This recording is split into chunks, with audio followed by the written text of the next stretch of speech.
അസ്സലാമു അലൈക്കും വറഹ്മത്തുള്ളാഹി. സഹോദരന്മാരെ,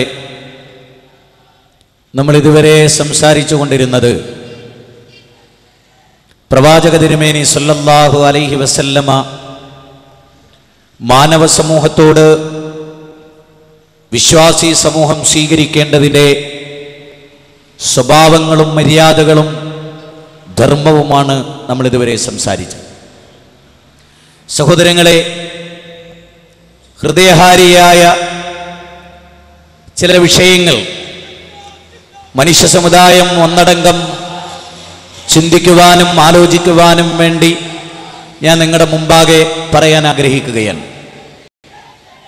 മനുഷ്യകുലം ഗൗരവതരമായ ചിന്തയിലൂടെ കടന്നു പോകേണ്ട അനിവാര്യമായ ഒരു സ്ഥിതിയിലാണ് നമ്മളുള്ളത്.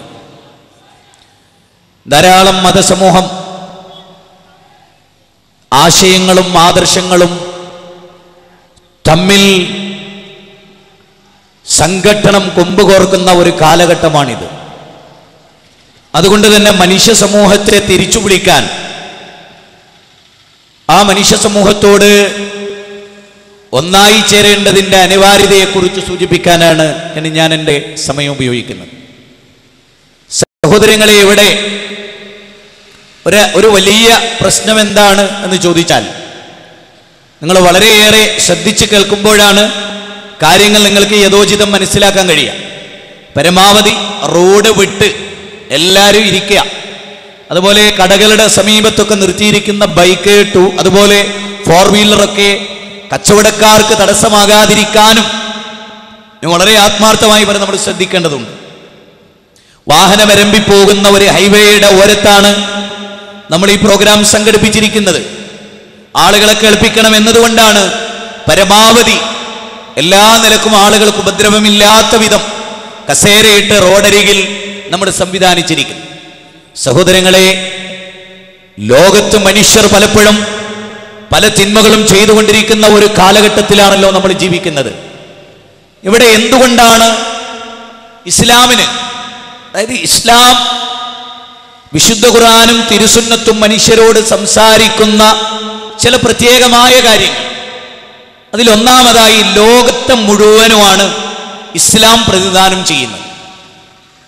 ലോകരെ മുഴുവനുമാണ് ഇസ്ലാം പ്രതിദാനം ചെയ്യുന്നത്. ലോകത്തുള്ള മുഴുവൻ ജനങ്ങളെയും വിളിച്ചുകൊണ്ടാണ് ഖുർആൻ മനുഷ്യരോട് സംസാരിക്കുന്നത്.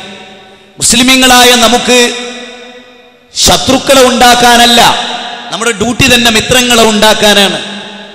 പല സംഘടനകളും ശത്രുക്കളെ ഉണ്ടാക്കാനുള്ള ശ്രമത്തിലാണ്.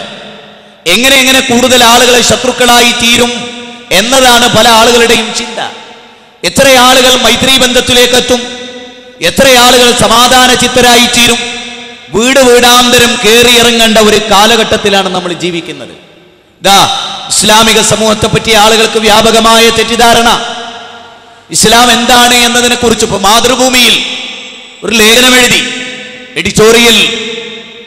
എഡിറ്റോറിയൽ ലേഖനത്തിൽ ബ്രഹ്മാവിൽ നിന്നുണ്ടായ ആളുകളാണ് മനുഷ്യർ എന്ന, ഹൈന്ദവരെന്ന വിശ്വാസത്തെ, അതുകൊണ്ട് തന്നെ മുസ്ലിം സമുദായം അവരെ മനുഷ്യരായി പരിഗണിക്കുന്നില്ല എന്ന ലേഖകൻ പറയും.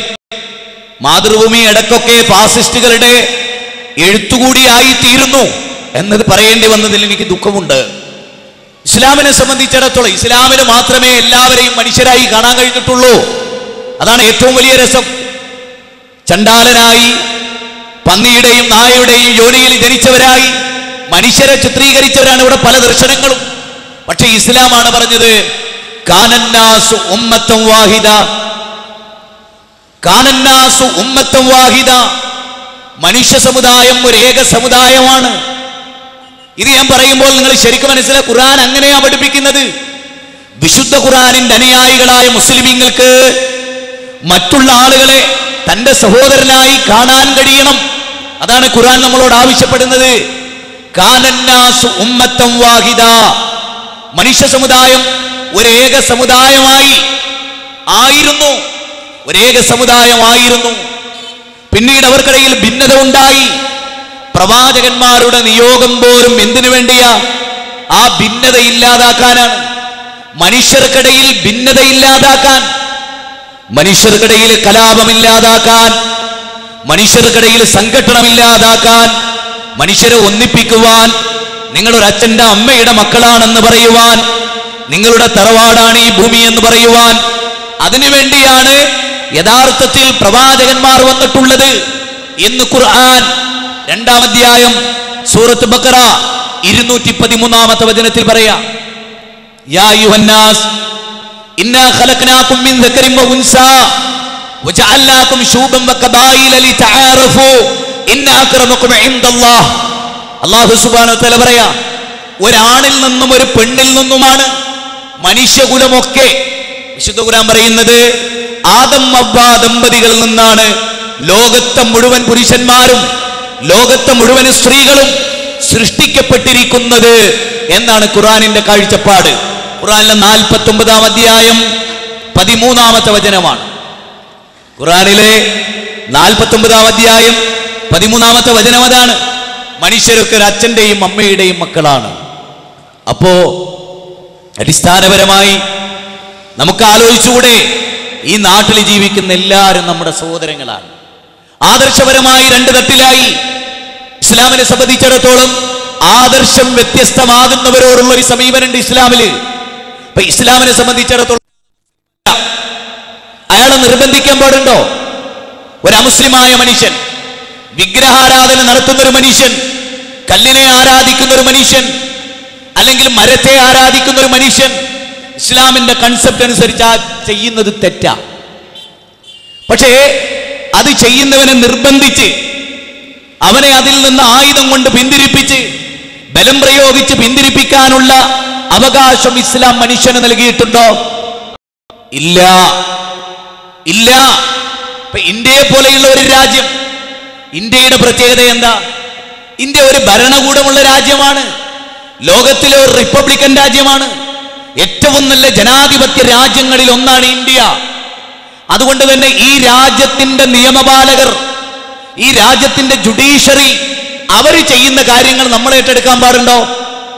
ഒരു മുസ്ലിമിനെ ഒരു അമുസ്ലിം കൊന്നു, തിരിച്ച് ആ മുസ്ലിമിന്റെ കുടുംബത്തെ കൊല്ലാൻ മുസ്ലിമിന് അവകാശമുണ്ടോ? അവന് തിരിച്ചു പ്രതികാരം ചെയ്യാൻ അവകാശമുണ്ടോ? ഇല്ല എന്നുള്ളതാണ് ഇസ്ലാം പഠിപ്പിക്കുന്നത്. ഞാനല്ല, വിശുദ്ധ ഖുർആൻ, പ്രവാചകന്റെ ചര്യ, ലോകത്തിന്റെ ലോ. ആ നിയമം മനുഷ്യരെ പഠിപ്പിക്കുന്ന കാതലായ വശമത. ഞാൻ ആ ഭാഗത്തേക്ക് കടന്നു വരുന്നുണ്ട്. അതിനിടയിൽ ചില കാര്യങ്ങൾ പറയട്ടെ. നമുക്ക് എങ്ങനെ സൗഹാർദ്ദം വീണ്ടെടുക്കാൻ കഴിയും? പരസ്പരം അറിയണം. നമ്മൾ ആളുകൾക്ക് താടിയുള്ള ഒരാളെ കണ്ടാൽ അയാളെ കണ്ടിട്ട് കാണിച്ച് അയാളെ പരിഹസിക്കുക പല ആളുകളും. എന്ത് സംഭവിക്കുന്നു? നമുക്ക് അയാളെ പറ്റി അറിയില്ല, അയാൾ ആരാണെന്നറിയില്ല, അയാളുടെ പ്രവൃത്തി എന്താണെന്നറിയില്ല. അയാൾ ട്രെയിനിൽ കയറുന്നു, നല്ല താടിയുള്ള ഒരാള്, അയാളെ ഭീകരവാദി ബില്ലാദൻ എന്ന് തൊട്ടടുത്തിരിക്കുന്നവർ വിളിക്കുന്നു. അവർക്ക് എന്ത് സംഭവിച്ചു? ഞാൻ പറയുന്നു, ആ കയറി വന്ന ആളല്ല കുഴപ്പക്കാരൻ. അങ്ങനെ വിളിച്ചവർ, അങ്ങനെ കരുതിയവർ, അവരാണ് ഭീകരവാദികൾ. നീളമുള്ള താടിയുള്ള ആളുകളെ കാണുമ്പോൾ അവൻ ഭീകരവാദിയാണ് എന്ന് വിചാരിക്കുന്നവനാണ് ലോകത്തിലെ ഏറ്റവും വലിയ ഭീകരവാദി. കാരണം അവന്റെ മനസ്സത്ര മ്ലേച്ഛമാണ്. മനുഷ്യരെ തിരിച്ചറിയാൻ പോലും അവന് പറ്റുന്നില്ല. ആര് തെറ്റുകാര്, ആര് ശരി ചെയ്യുന്നവർ, അതുപോലും തിരിച്ചറിയാൻ അവർക്ക് സാധിക്കുന്നില്ല എന്ന വസ്തുത നാം അറിയേണ്ടതുണ്ട്.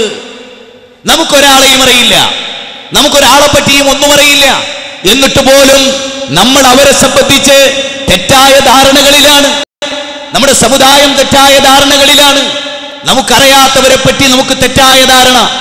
ഒരു കാഷായ വസ്ത്രം ധരിച്ചവനെ, ഏതെങ്കിലും ഒരു ആ നിലക്കുള്ള ഡ്രസ്സ് ധരിച്ചവനെ, അല്ലെങ്കിൽ ആ നിലക്ക് പൊട്ടുതൊട്ടവനെ, ആ നിലക്ക് ചരട് കെട്ടിയവനെ, ആ നിലക്ക് രക്ഷാബന്ധ് കെട്ടിയവനെ ഒക്കെ മനുഷ്യർക്ക് പരസ്പരം സംശയമുള്ള ഒരു കാലഘട്ടത്തിലാണ് നമ്മൾ ജീവിക്കുന്നത്.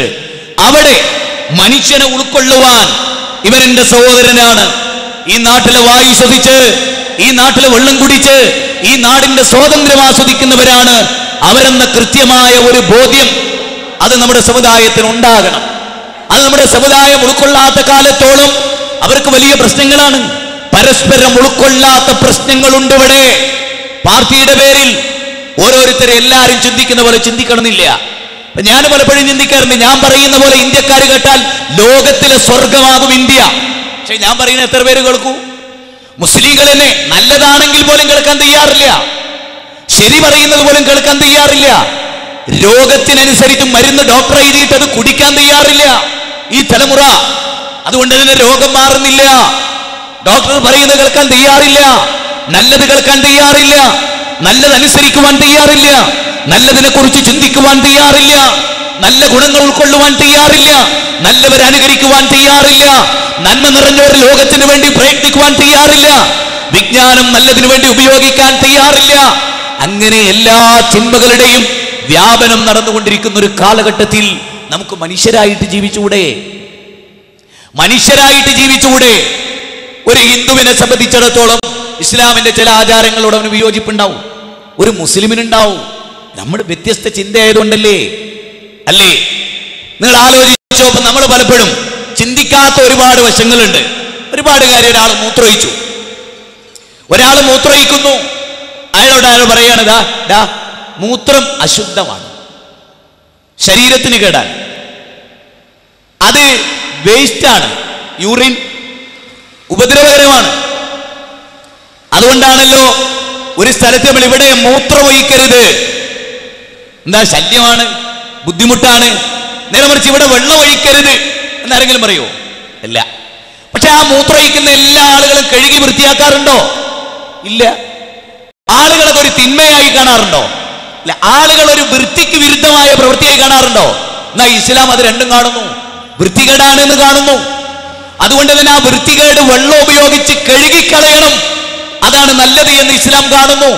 പക്ഷെ ഇവിടുത്തെ ഹൈന്ദവരോടൊക്കെ ഇപ്പൊ നിങ്ങൾ അങ്ങനെ ചെയ്യണം നിർബന്ധമാണെന്ന് പറയാൻ പറ്റുമോ? അവർ മനസ്സിലാക്കി ചെയ്താൽ അവർക്ക് തന്ന്. ഇസ്ലാമിന്റെ കാര്യം ഏത് കാര്യം അങ്ങനെ? നഖം മുറിക്കണം എന്ന് പറഞ്ഞു, നഖം നീട്ടി ബസ്സിലിങ്ങനെ നിൽക്കുമ്പോ പെട്ടെന്ന് ബ്രേക്ക് പിടിച്ചു, അപ്പൊ മറ്റവന്റെ കഴുത്ത് പോയി കൈ കൊണ്ടു, കത്തി കൊണ്ട മാതിരി കഴുത്തിലേക്ക് വിരല് കയറി, രക്തം ധാരധാര ഒഴുകി. പക്ഷെ ഒരു യഥാർത്ഥ മുസ്ലിമിന്റെ നഖം നീളില്ല, അതുകൊണ്ട് ഒരാളെ തട്ടിയാലും മുറിയില്ല, നഖം അയാൾക്ക് പറ്റുകയുമില്ല, അതുകൊണ്ട് തീട്ടിയടിക്കേണ്ടി വരികയുമില്ല. ചിന്തിക്കുന്ന ബുദ്ധിയുള്ള വിവരമുള്ള ആളുകൾക്ക് നഖം നീട്ടാതെ ജീവിക്കാം. ജന്തുക്കളാണ് നഖം നീട്ടി മാംസം പിച്ച് ചീന്താൻ, മനുഷ്യനതിന്റെ ആവശ്യമില്ല. പിന്നെ ഒരു ടൈലർക്ക് ചിലപ്പോൾ ഒരു നഖം നീട്ടേണ്ടി വരും, അതാ തുണി ഇങ്ങനെ വരക്കാനാ, ആയിക്കോട്ടെ, അതിന് വേറെ പ്രശ്നമൊന്നുമില്ല. അപ്പൊ ഇസ്ലാം ഓരോ കാര്യത്തിലും ഇടപെടുന്നു ശക്തമായി. മനുഷ്യ ജീവിതത്തിന്റെ എല്ലാ മേഖലയിലും അവന്റെ ഒരു നടത്തത്ത് പോലും വാസ്തവത്തായ നടത്താവണമെന്ന് പറഞ്ഞു ഇസ്ലാം. ഇസ്ലാം ഇടപെടാത്തൊരു മേഖലയില്ല. അതുകൊണ്ടൊരു മുസ്ലിം ആലോചിക്കണം, ഞാൻ ചെയ്യുന്ന പ്രവൃത്തി എന്താണ്, ലോകത്തോട് എനിക്കുള്ള കടപ്പാട് എന്താണ്. ഒന്നാമതായി മതത്തിൽ ബലാത്കാരമില്ല എന്ന സബ്ജക്ട് നമ്മൾ അറിയണം, നമ്മൾ മനസ്സിലാക്കണം. ലാ ഇക്റാഹ ഫിദ്ദീൻ ഖദ് തബയ്യന അർ-റുശ്ദു മിനൽ ഗയ്, നന്മയും തിന്മയും വേർതിരിഞ്ഞിരിക്കുന്നു. ലാ ഇക്റാഹ ഫിദ്ദീൻ, മതത്തിൽ ബലാത്കാരമില്ല, ഒരാളെയും നിർബന്ധിച്ച് ചെയ്യാൻ കഴിയില്ല. മുസ്ലിമീങ്ങൾ മനസ്സിലാക്കി ജനങ്ങളെ പഠിപ്പിച്ചു കൊടുക്കേണ്ട ഒരു കാര്യമാണ്. എന്റെ പ്രിയപ്പെട്ട ഹൈന്ദവ സഹോദരങ്ങൾ മനസ്സിലാക്കണം, ഇസ്ലാം ഒരാളെയും നിർബന്ധിക്കുന്നില്ല. ഖുർആനിലെ 2-ാം അധ്യായം 256-ാമത്തെ വചനമാണ്. കാരണം എന്താ? സത്യവും അസത്യവും ഇവിടെ വ്യക്തമാണ്. ഒരു തുള്ളി കള്ളു കുടിക്കരുത് എന്ന് ഇസ്ലാം പറഞ്ഞു. ഒരു തുള്ളി, അത് പാപമാണെന്നും തിന്മയുടെ നാരായ വേരാണെന്നും, മദ്യം തിന്മയുടെ മാതാവാണെന്നാണ് പ്രവാചക തിരുമേനി. ലോകത്ത് ഇന്ന് ഇന്ത്യയിൽ ഏറ്റവും കൂടുതൽ മദ്യപാനികളുള്ള സംസ്ഥാനം ഉത്ബുദ്ധ കേരളം, സാക്ഷര കേരളം, ദൈവത്തിന്റെ സ്വന്തം നാട്. അതൊക്കെ തിരുത്തി പറയാം എന്നുള്ള കാലം. അതൊക്കെ പഴയ തലമുറ പറഞ്ഞോട്ടെ, പുതിയ തലമുറ പറയണ്ട. നമുക്ക് നാടിനെ നന്നാക്കാൻ കഴിഞ്ഞിട്ടില്ല, കാരണം നമ്മൾ നന്നാവുന്നില്ലല്ലോ. അപ്പം മദ്യം സാർവത്രികമായി ഒഴുകുകയാണ് അല്ലേ? അതുകൊണ്ട് ഇസ്ലാം പറഞ്ഞു മദ്യപിക്കരുത്. ഇന്ന് ശാസ്ത്രം മനുഷ്യ ശരീരത്തിലുണ്ടാകുന്ന രോഗങ്ങളിൽ മദ്യമാണ് ഏറ്റവും കൂടുതൽ എന്ന് പറയും. പക്ഷേ ഇസ്ലാമിന് മദ്യപിക്കരുത് എന്ന് പറയാം. മദ്യപാനിയെ പിടിച്ച് കഴുത്തറക്കാൻ അവകാശമില്ല. ഇസ്ലാമിക ഭരണകൂടമാണെങ്കിൽ മദ്യപാനിക്ക് തല്ലിട്ടു. അതുകൊണ്ട് ആ നാട്ടിൽ സ്വസ്ഥത ഉണ്ടാവും. ഇസ്ലാം ആദ്യം ചെയ്യുന്നത് മനുഷ്യന്റെ ജീവിതത്തിൽ വിശ്വാസപരമായി ഇടപെടുക. ആയുധമില്ല. നിങ്ങൾക്കറിയാലോ, ഇസ്ലാം മദ്യം നിരോധിച്ചത് ചാട്ടവാർ ഉപയോഗിച്ചല്ല. ഇസ്ലാം മദ്യം നിർത്തലാക്കിയത് AK-47 ഉപയോഗിച്ചല്ല. ഇസ്ലാം മദ്യം നിർത്തലാക്കിയത് മരണത്തിന് ശേഷം ഒരു ജീവിതമുണ്ടെന്ന് പഠിപ്പിക്കുക വഴി ഈ ലോകത്തെ നിയന്ത്രിക്കുന്ന, ശ്രദ്ധിക്കുന്ന, പരിപാലിക്കുന്ന അജയ്യനും അനുപമനും അദ്വിതീയനും അപ്രാപ്യനുമായ കരുണാവാരിധിയായ ഒരു ദൈവത്തിന്റെ കൽപ്പന, യാ അയ്യുഹല്ലദീന ആമനൂ ഇന്നമൽ ഖംറു വൽ മൈസിർ, സത്യവിശ്വാസികളെ നിങ്ങൾക്ക് മദ്യം അത് നിരോധിച്ചിരിക്കുന്നു. ചൂതാട്ടം, ലോട്ടറി അത് പാപമാണ്, അത് ചെയ്യരുത് എന്ന് 1400 വർഷങ്ങൾക്ക് മുമ്പ് ഇസ്ലാം ലോകത്തെ പഠിപ്പിച്ചു. 5-ാം അധ്യായം സൂറത്ത് മാഇദ 90-ാമത്തെ വചനത്തിലൂടെ. അപ്പോ മദ്യപിക്കരുത് ഒരു തുള്ളി പോലും എന്ന ഇസ്ലാമിന്റെ തത്വം ഭാസ്കരനോട് പറയാം, മാധവേട്ടനോട് പറയാം. എന്താ? ഒരു ഭാര്യ പൊട്ടിക്കരയുകയാണ്, ഭർത്താവ് വന്ന് നാവിക്ക് ചവിട്ടുക, ചുമരിന്റെ മൂലയിൽ ഒതുക്കി നിർത്തി കഴുത്തു പിടിച്ചു ഞെക്കുക. മുഴുകുടിയായ മദ്യപാനി. വള തരണം, ആഭരണം തരണം, നീ വെച്ച പൈസ തരണം, കള്ളു കുടിക്കാനാ. അവസാനം ആ ഭാര്യ പ്രാർത്ഥിക്കുന്നു, ഈശ്വരാ, ദുഷ്ടനായ ഈ ഭർത്താവ് ഇന്ന് വന്നിട്ടില്ലായിരുന്നുവെങ്കിൽ എത്ര നന്നായിരുന്നേനെ. പിഞ്ചു പിഞ്ചു പൈതങ്ങളെ മൂലക്കെട്ടി ചവിട്ടി അട്ടഹസിച്ചു, ആക്രോശിച്ചു. മക്കളെ നേരെ അയാൾ ആഞ്ഞെടുത്തു, മകളുടെ മുഖത്ത് തല്ലി, പല്ലു കൊഴിഞ്ഞു പോയി. ആ മക്കള് പ്രാർത്ഥിക്കുകയാണ്, ദുഷ്ടനായ എന്റെ അച്ഛൻ ഇന്ന് വന്നിട്ടില്ലായിരുന്നെങ്കിൽ എത്ര നന്നായിരുന്നേനെ. തനിക്ക് 10 മാസം ഗർഭം ചുമന്ന് തന്നെ നൊന്തു പ്രസവിച്ച മാതാവിനെ ചവിട്ടി ആക്രമിച്ചു. മാതാവ് പ്രാർത്ഥിക്കുന്നു, ഈ ദുഷ്ടൻ ഇന്ന് വന്നിട്ടില്ലായിരുന്നെങ്കിൽ എന്ന്. 10 മാസം നൊന്തു പ്രസവിച്ച മാതാവ് മകനെ ശപിക്കുക, കൂടെ ശരീരം പങ്കുവെച്ച ഭാര്യ ശപിക്കുക, ജീവൻ നൽകി താൻ വളർത്തിയ മക്കളെ ശപിക്കുക മദ്യപാനത്തിലൂടെ. അതുകൊണ്ട് ഈ പ്രദേശത്തിന്റെ പ്രസംഗം കേൾക്കുന്ന മുഴുവൻ ആളുകളോടും ഇസ്ലാം പറഞ്ഞ മദ്യത്തെ ഒഴിവാക്കണമെന്ന് പറഞ്ഞ ആ തത്വത്തെ സ്വീകരിക്കുക വഴി നിന്റെ മാതാവ് നിന്റെ വരവ് ആഗ്രഹിക്കുന്നു. എന്റെ ഭാര്യ പോരുമ്പോ എന്നോട് പറഞ്ഞു, നിങ്ങൾ വേഗം വരണേ, ഞാനൊരു മുഴുകുടിയനാണെങ്കിലോ പണ്ടാരപാഹ അന്ന് വരരുത് എന്നാ എന്റെ ഭാര്യ പറയാ. നേരെ മറിച്ച് എന്റെ ഭാര്യ പറയുന്നു, നിങ്ങൾ വേഗം വരണം. മക്കൾ ചോദിക്കുന്നു, ബാപ്പി എപ്പോഴാ വരിക? എന്തുകൊണ്ട്? എന്റെ സാന്നിധ്യം അവർക്ക് സന്തോഷമാണ്, എന്റെ വരവർക്ക് സന്തോഷമാണ്. മദ്യപിച്ച് സ്വബോധമില്ലാതെ സംസാരിക്കുന്നവനായി ഒരു നിമിഷം പോലും അവർ എന്നെ കണ്ടിട്ടില്ല. മനുഷ്യായുസിന്റെ ജീവിതത്തിന്റെ നല്ലൊരു ശതമാനം മാഹിയുടെ അടുത്ത് വെച്ചാണ് ഞാൻ പ്രസംഗിക്കുന്നത്. നല്ല ഭക്ഷണം നൽകുന്ന ഒരു ഹോട്ടൽ ഇല്ലാത്ത നാട്, പക്ഷെ ഇഷ്ടം പോലെ കള്ളൊഴുകുന്ന നാട്. ആര് തടുക്കും ഇത്? സർക്കാർ പറയുന്നു നല്ല കള്ളു കൊടുക്കണോ. ആഹാ, ഞാൻ ചോദിക്കട്ടെ, കാട്ടും നല്ലതും ചീത്തയുണ്ടോ? ഉണ്ടോ? ഞാൻ ചോദിക്കണം, നിങ്ങൾക്ക് മനസ്സിലാവാൻ വേണ്ടി ചോദിക്കണം, ക്ഷമിക്കുക. നല്ല കാട്ടവും ചീത്ത കാട്ടവും ഉണ്ടോ? ഉണ്ടോ? അധികാരത്തിലിരിക്കുന്ന ആളുകൾ ആലോചിക്കുക, എന്താ അധികാരത്തിൽ വരുമ്പോ ചാരായ നിരോധം എടുത്തു മാറ്റി നല്ല കള്ളു കൊടുക്കണം എന്നാ. ആഹാ, നല്ല കള്ള്, നല്ല വിചാരം അല്ലേ? എന്തൊരു പുതുമ! ലോകത്തിന്റെ സ്ഥിതി ഇതാ. കാരണം സർക്കാർ പൈസ ഉണ്ടാക്കണം അതിലൂടെയാ. അങ്ങനെ വേണ്ടാന്ന് വെക്കാൻ ഇത് നല്ലതാണെന്ന് തോന്നുന്നുണ്ടോ? കമ്മ്യൂണിസ്റ്റുകാരനും BJP-കാരനും കോൺഗ്രസ്സുകാരനും ലീഗുകാരനും ഓരോരുത്തർ ഭരിക്കുന്ന കാലത്ത് മദ്യം നല്ലതാന്നാ? അവനവന് വേണ്ട, ബാക്കിയുള്ളവരെ കുടിച്ച് എന്തോ ആവട്ടെ, തൊലയട്ടെ, മരിക്കട്ടെ, ആട്ടെ, പോട്ടെ, വരട്ടെ, എന്റെ ജീവിതം എന്തുമാവട്ടെ എന്ന് വിധിച്ച ഒരു ജനത. അങ്ങനെയുള്ള ഒരു ജനതയുടെ മുമ്പിലാണ് നമ്മൾ ജീവിക്കുന്നത്.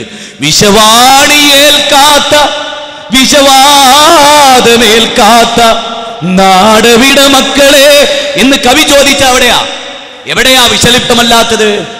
എവിടെയാ നശിക്കാത്തത്?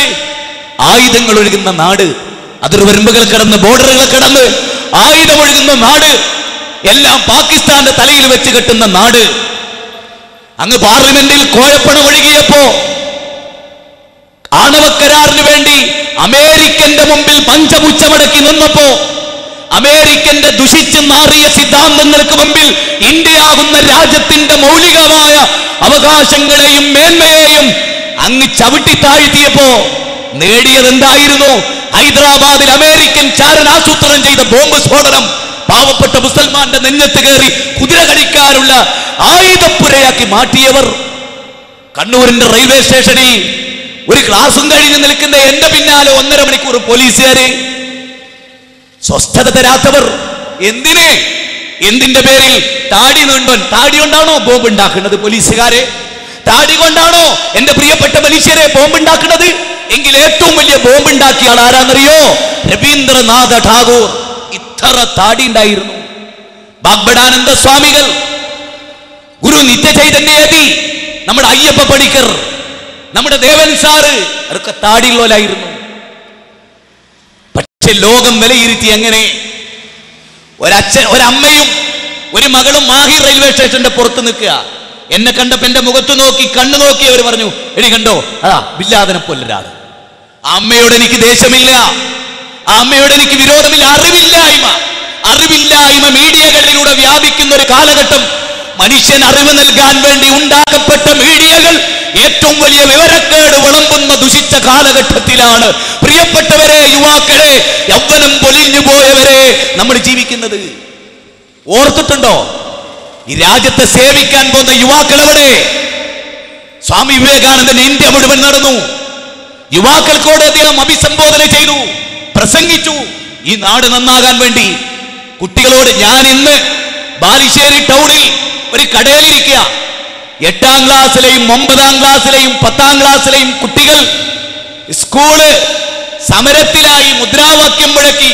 ഞാൻ ഓർക്കുന്നു, ഒരു കുട്ടി വളരെ വൈകാരികമായി വിളിക്കുക, ഉമ്മാന്റെ മുല കുടിച്ചിട്ട് ആ മുലപ്പാലിന്റെ മണം മാറാത്ത കുട്ടിയെ രാഷ്ട്രീയത്തിന്റെ ആ പിന്നാമ്പുറങ്ങളിലേക്ക് കൊണ്ടുപോയി സ്കൂളിന്റെ വരാന്തകളിൽ സമരക്കാരനായി മാറ്റി സൈക്കിൾ ചെയിനും പിച്ചാത്തിയും കത്തിയും കൊടുത്ത് പറഞ്ഞേക്കുന്ന ബഹുമാനപ്പെട്ട രാഷ്ട്രീയ നായകന്മാരെ, നിങ്ങൾ ഈ നാടിന് വേണ്ടി എന്ത് ചെയ്തു?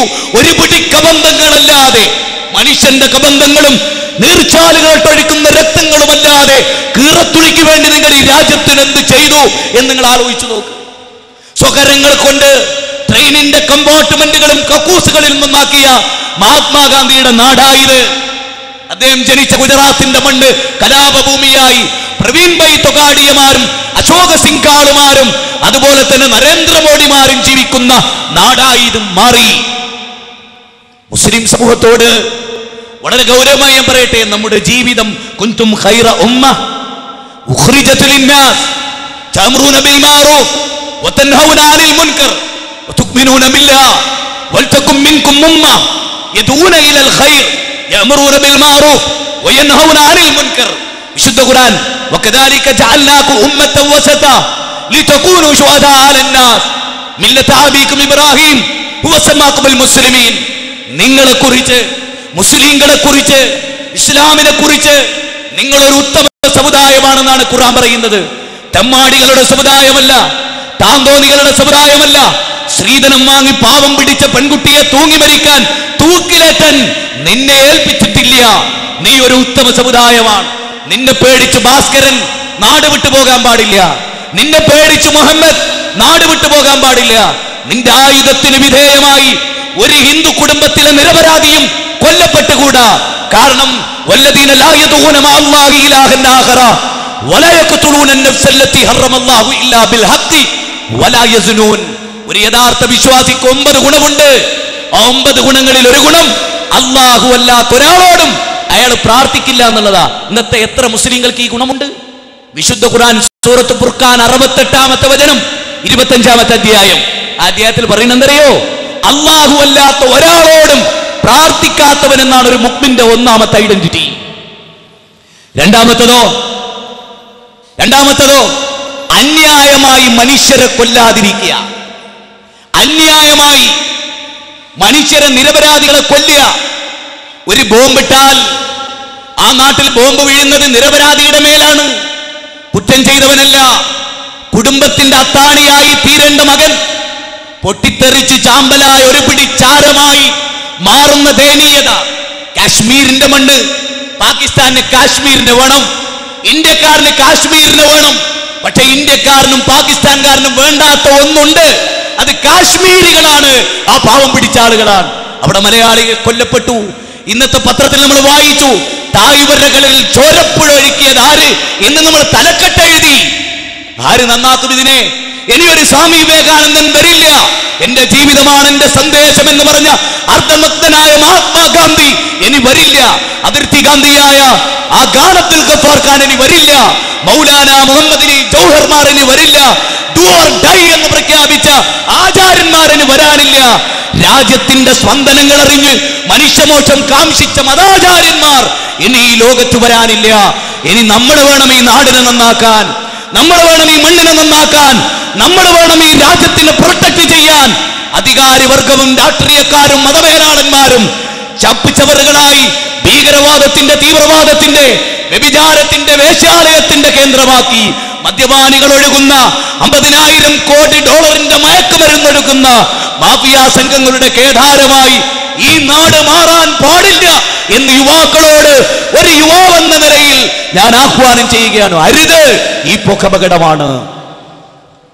മരണത്തിന് ശേഷം ഒരു ജീവിതമുണ്ട്, മരണത്തിന് ശേഷം ഒരു ജീവിതമുണ്ട്. സൃഷ്ടിച്ച നാഥനെ കണ്ടുമുട്ടും, അവന്റെ മുമ്പിൽ മറുപടി പറയേണ്ടി വരും. അതിനുവേണ്ടി ഇനിയുള്ള കാലം സൃഷ്ടജീവിതം നമ്മൾ ഉപയോഗിക്കണം. അള്ളാഹുവിന്റെ മസ്ജിദ്, എന്റെ ഇടതുഭാഗത്ത് അള്ളാഹുവിന്റെ മസ്ജിദ്. ഈ മസ്ജിദിനൊരു പ്രത്യേകതയുണ്ട്, മസ്ജിദുകൾക്കൊരു പ്രത്യേകതയുണ്ട്. മസ്ജിദുകൾ എന്താ? അല്ലാഹുമ്മ അൻതസ്സലാം വമിൻകസ്സലാം ഹയ്യിനാ റബ്ബനാ ബിസ്സലാം വഅദ്ഖിൽനാ ദാറുസ്സലാം. പള്ളികളിൽ നിന്ന് നമസ്കരിക്കുമ്പോ വലതു ഭാഗത്തേക്ക് അസ്സലാമു അലൈക്കും. സഹോദരാ, വലതു ഭാഗത്തുള്ള മലക്കുകളെ, അല്ലാത്തവരെ, മനുഷ്യരെ, അള്ളാഹുവിന്റെ രക്ഷ ഉണ്ടാകട്ടെ. ഇടതു ഭാഗത്തുള്ളവരെ, നിങ്ങൾക്കും. ഒരാൾ നമസ്കാരത്തിന് ശേഷം സലാം വീട്ടി, അല്ലാഹുമ്മ അൻതസ്സലാം, അല്ലാഹുവേ നിന്നിൽ നിന്നാണ് സമാധാനം, നീയാകുന്നു സമാധാനം. വമിൻകസ്സലാം ഹയ്യിനാ റബ്ബനാ ബിസ്സലാം വഅദ്ഖിൽനാ ദാറുസ്സലാം.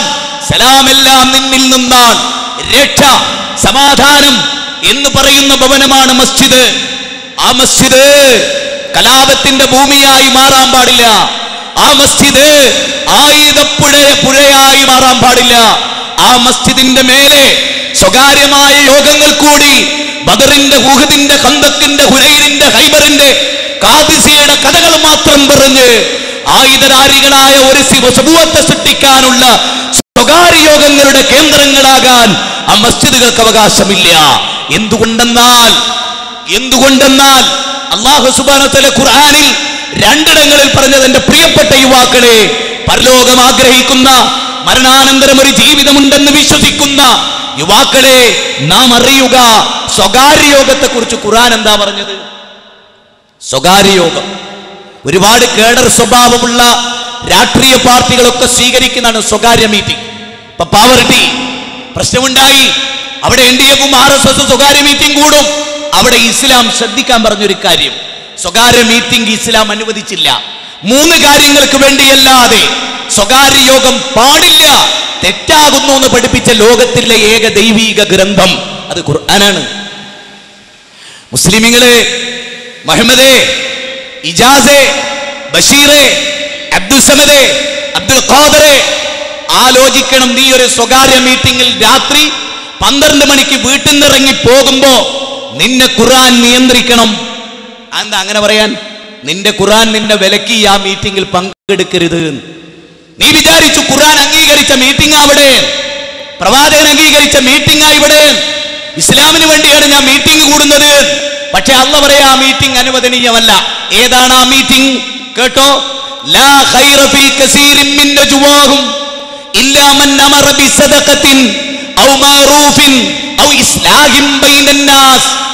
ആയത്തിന്റെ അർത്ഥം എന്താ? ആർക്കും പരിശോധിക്കാം. 4-ാം അധ്യായം സൂറത്ത് നിസാ, 4-ാമത്തെ അധ്യായം, ഖുർആനിലെ 4-ാമത്തെ ചാപ്റ്റർ സൂറത്ത് നിസാ. ആ നിസായിലെ 114-ാമത്തെ വചനം, ആ വചനത്തിൽ പറയുന്നത് എന്താ? ലാ ഖൈറ ഫീ കസീരിൻ മിൻ നജ്വാഹും, മിക്ക സ്വകാര്യ യോഗങ്ങളിലും യാതൊരു ഖൈറും ഇല്ല. കേരള നദുവത്തുൽ മുജാഹിദീൻ, കേരള നദുവത്തുൽ മുജാഹിദീൻ അതിന്റെ സെന്ററിൽ രാത്രി 10 മണിക്ക് ശേഷം സ്വകാര്യ മീറ്റിംഗ് കൂടുകയാണോ? ഡിപ്പാർട്ട്മെന്റ് ഇടപെടണമെന്നാണ് എനിക്ക് പറയാനുള്ളത്. ഡിപ്പാർട്ട്മെന്റ് ഇടപെടണം. പാതിരാത്രിയിൽ 2 മണിക്ക് പള്ളിയുടെ മുകളിലെ ഓഫീസിൽ ഒരു വിഭാഗം സ്വകാര്യ യോഗം കൂടുകയാണോ? അവൻ ആദ്യം ഓർക്കണം, എന്റെ പരലോകം, ഞാൻ ഈ ചെയ്യുന്നത് പുണ്യമാണോ, അള്ളാഹു അനുവദിച്ചതാണോ, ദീനിലുള്ളതാണോ എന്നവൻ ആദ്യമായി പരിശോധിക്കണം. അതിലൊന്നാമത്തെ കാര്യം, സൂറത്ത് നിസാ ഓർക്കണം. സ്വകാര്യ മീറ്റിംഗിന് പോകുന്ന ഏതേത് പാർട്ടിക്കാരും ഈ വചനം ഓർക്കണം. ലാ ഖൈറ ഫീ കസീരിൻ മിൻ നജ്വാഹും. മിക്ക സ്വകാര്യ യോഗങ്ങളിലും യാതൊരു ഖൈറും നന്മയും ഇല്ല. അല്ലയാ പറയുന്നത്. മുജാഹിദ് പ്രസ്ഥാനം 921 ശേഷം വന്നതല്ലേ, നമുക്ക് അവരെ മാറ്റി നിർത്താം. പക്ഷെ അള്ളാഹുവിന്റെ കലാം, റബ്ബിന്റെ കലാം, കലാമി കലാമുല്ലാഹ് അല്ലേ, അള്ളാഹുവിന്റെ കലാമിനോളം ഉത്തമമായ ഒരു കലാം ലോകത്ത് വേറെയില്ല. റസൂലിന്റെ സുന്നത്ത് പോലെ ഉത്തമമായ ഒരു സുന്നത്തും ലോകത്ത് വേറെയില്ല. എങ്കിലും ഞാൻ ചോദിക്കുന്നു, ഖുർആൻ 4-ാം അധ്യായം 114 പറയാ, ലാ ഖൈറ ഫീ കസീരിൻ മിൻ നജ്വാഹും. മിക്ക സ്വകാര്യ യോഗങ്ങളിലും യാതൊരു ഖൈറും ഇല്ല. അപ്പൊ നിങ്ങൾക്കൊക്കെ സംശയം ഉണ്ടാവും, സ്വകാര്യ മീറ്റിംഗ് തീരെ പാടില്ലേ? ഉണ്ട്. 3 കാര്യങ്ങൾക്കല്ലാതെ. 3 കാര്യങ്ങൾക്ക് കൂടാം. അതേതാ 3 കാര്യം? ആ 3 കാര്യത്തിനപ്പുറത്തുള്ളതാണോ നമ്മുടെ പള്ളിന്റെ മുകളിലെ മീറ്റിംഗ്, മദ്രസയുടെ ഉള്ളിലെ മീറ്റിംഗ്, ഒരാളുടെ വീടിന്റെ ഉള്ളിലെ മീറ്റിംഗ്, ഏതെങ്കിലും ഒരു ഓഫീസിന്റെ മൂലയിലെ മീറ്റിംഗ്? എല്ലാവരും ചിന്തിക്കുക. എന്താ ഒന്നാമത്തെ കാര്യം? ഇല്ലാ മൻ അമറ ബിസദഖത്തിൻ ഔ മഅറൂഫിൻ ഔ ഇസ്ലാഹിൻ ബൈനൻ നാസ്. ഈ 3 കാര്യങ്ങൾക്കേ പാടുള്ളൂ സ്വകാര്യമായ മീറ്റിംഗ്. ഉദാഹരണം, ഈ പള്ളിയുടെ ഉള്ളിൽ ഒരു മീറ്റിംഗ് കൂടുന്നു. ആ മീറ്റിംഗിൽ ചർച്ച എന്താ? ഇല്ലാ മൻ അമറ ബിസദഖത്തിൻ. സദഖ ചെയ്യാൻ കൽപ്പിക്കുക. അതായത് പാവപ്പെട്ട കുറച്ചാൾ പട്ടിണി കിടക്കുന്നു, അവർക്ക് ഔഷധമില്ല, മരുന്നില്ല, വിദ്യാഭ്യാസ സൗകര്യങ്ങളില്ല, അവർ ദരിദ്രരാണ്. ആ മീറ്റിംഗിൽ അജണ്ട അതാ. ആ മീറ്റിംഗിൽ അജണ്ട സാധുക്കളെ സഹായിക്കാനുള്ള സദഖയുടെ ക്രോഡീകരണം, ശേഖരണം. അങ്ങനെ ഒരു മീറ്റിംഗ് കൂടാണോ? അള്ള പറയുന്നത് അനുവദിക്കപ്പെട്ടതാകുന്നു. ഇസ്ലാം ഈ നൂറ്റാണ്ടിലെ ഏറ്റവും സുന്ദരമായ ദൈവപ്രോക്ത ദർശനമാണ് എന്ന് ലോകം തിരിച്ചറിയും. ഇസ്ലാം പറയുമോ, പാവപ്പെട്ടവനെ സഹായിക്കാനുള്ള മീറ്റിംഗാ, എന്നാ ആയിക്കോ, കുഴപ്പമില്ല. ഔ മഅറൂഫിൻ. ഇനി അതല്ല, കള്ളു കുടിക്കരുത്. അതൊരു പറ്റം യുവാക്കളെ വിളിച്ചൂട്ടി പള്ളിയുടെ മുകളിൽ, അല്ലെ ഓഫീസില്, അല്ലെങ്കിൽ KNM ഓഫീസില്, അല്ലെങ്കിൽ ISM ഓഫീസില്, അല്ലെങ്കിൽ NDF ഓഫീസില്, അല്ലെങ്കിൽ സോൾഡാർട്ടിയുടെ ഓഫീസില്, ഇന്ത്യൻ യൂണിയൻ മുസ്ലിം ലീഗിന്റെ ഓഫീസിൽ ഒരു മീറ്റിംഗ് കൂടി. അതൊരു സ്വകാര്യ സ്വഭാവത്തിലേക്ക് വന്നു, ആരും കേൾക്കാൻ പാടില്ലാത്തൊരവസ്ഥയിലേക്ക് വന്നു. എങ്കിൽ ഇസ്ലാം പറയുന്നു, അവിടെ 3 കാര്യമേ ചർച്ച ചെയ്യാൻ പാടുള്ളൂ. 1, പാവപ്പെട്ടവന് സദഖ കൊടുക്കുന്നതിനെ കുറിച്ച്. 2, നിങ്ങൾ മദ്യപിക്കരുത്, വ്യഭിചരിക്കരുത്, തമ്മിൽ കഴുത്തെറുക്കരുത്, അളവിലും തൂക്കത്തിലും കൃത്രിമം കാണിക്കരുത്, പാവപ്പെട്ടവനെ മർദ്ദിക്കരുത്, സ്ത്രീധനം വാങ്ങരുത് എന്നൊക്കെ എന്തൊക്കെ തിന്മകളുണ്ടോ ആ തിന്മക്കെതിരെ എന്തൊക്കെ നന്മയുണ്ടോ ആ നന്മ പറയാൻ ആ വേദി ഉപയോഗിക്കാം. 3-ാമത്തെ കാര്യം കുറച്ച് ഗൗരവപ്പെട്ട കാര്യമാണ്. ഈ 3-ാമത്തെ കാര്യമാണ് പല കേഡർ സ്വഭാവമുള്ള സംഘടനകളും അടിവരുണ്ട് ചിന്തിക്കേണ്ടത്. ഔ ഇസ്ലാഹിൻ ബൈനൻ നാസ്. ഔ ഇസ്ലാഹിൻ ബൈനൻ നാസ്. ബൈനൽ മുസ്ലിമീൻ എന്നല്ല, ബൈനൽ സുന്നിയീൻ എന്നല്ല, ബൈന മുജാഹിദീൻ എന്നല്ല. ഔ ഇസ്ലാഹിൻ ബൈനൻ നാസ്. എല്ലാരും അറിയണം, മനുഷ്യർക്കിടയിൽ രഞ്ജിപ്പുണ്ടാക്കാൻ മീറ്റിംഗ്. ഒന്നുകൂടെ പറയാം. പാവറട്ടി ഉദാഹരണം, കൂത്തുപറമ്പ് ഉദാഹരണം, നമ്മുടെ പ്രദേശം ഉദാഹരണം. 2 കൂട്ടർ തമ്മിൽ എന്തെങ്കിലും ഒരു ക്ലാഷ് ഉണ്ടായി, പ്രശ്നമുണ്ടായി. അപ്പൊ അവിടെ മീറ്റിംഗ് കൂടിക്കോ. എന്തിന്? അത് ആളിക്കത്തിക്കാനല്ല, അത് വർദ്ധിപ്പിക്കാനല്ല, അത് കൂടുതൽ വ്രണമാക്കാനല്ല. മറിച്ച് നിന്റെ മീറ്റിംഗ് ഈ 2 പാർട്ടികൾക്കിടയിലും രഞ്ജിപ്പുണ്ടാക്കാൻ. CPM-ഉം CPI-യും NDF-ഉം RSS-ഉം NDF-ഉം ലീഗും കോൺഗ്രസും ലീഗും NDF-ഉം ഒക്കെ തമ്മിലുണ്ടായാൽ, സുന്നി മുജാഹിദും തമ്മിലുണ്ടായാൽ, ഔ ഇസ്ലാഹിൻ ബൈനൻ നാസ്. 3-ാമത്തെ കമ്മിറ്റിയുടെ മീറ്റിംഗ് എന്തിനാ? അവരെ 2 പേരെയും ഇനി എങ്ങനെ തല്ലിപ്പിക്കാം എന്നതിനല്ല, അവരെ 2 പേരെയും എങ്ങനെ രഞ്ജിപ്പുണ്ടാക്കാം. മാറാട് കലാപം ഉണ്ടായി. അതുകൊണ്ട് ABVP-യുടെ ഒരു പയ്യൻ തേജസ് ഈ കഴിഞ്ഞ ബോംബ് ഭീഷണിയിൽ അവൻ സ്വീകരിച്ചു വെച്ച് ഫോൺ ചെയ്യാ, അസ്സലാമു അലൈക്കും, ഞാൻ നാസറ മാറാടുന്ന.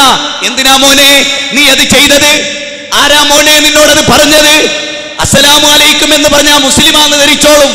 ഞാൻ മാറാടുന്ന നാസറ എന്ന് പറഞ്ഞാൽ മുസ്ലിങ്ങൾ ബോംബിടാൻ പോകുന്നു എന്ന മെസ്സേജ് ഡിപ്പാർട്ട്മെന്റിന് നൽകുക വഴി എന്റെ പ്രിയപ്പെട്ട തേജസേ, മോനെ അനുജ, നിനക്ക് എന്ത് കിട്ടി? ട്രെയിനിൽ കയറി പാസ്റ്റർ പറഞ്ഞു ബോംബ് വെച്ചിട്ടുണ്ട്, അച്ഛന്റെ കയ്യിൽ നിന്ന് കിറ്റ് കിട്ടാൻ.